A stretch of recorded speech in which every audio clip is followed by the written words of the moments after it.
We've always defined ourselves by the ability to overcome the impossible. And we count these moments. These moments when we dared to aim higher, to break barriers, to reach for the stars,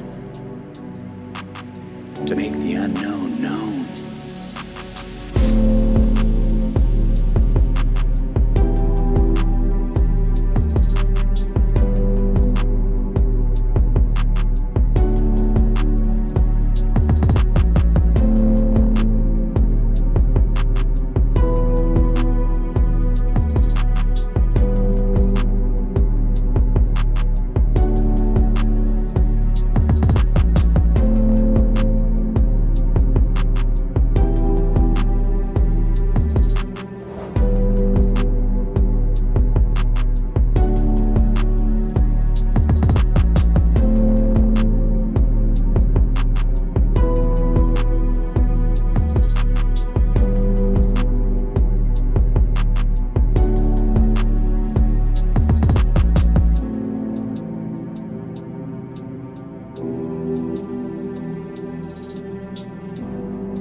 These moments as our proudest achievement. Perhaps we've just forgotten that we are still pioneers, that we've barely begun, and our greatest accomplishments cannot be behind us, because our destiny lies above us.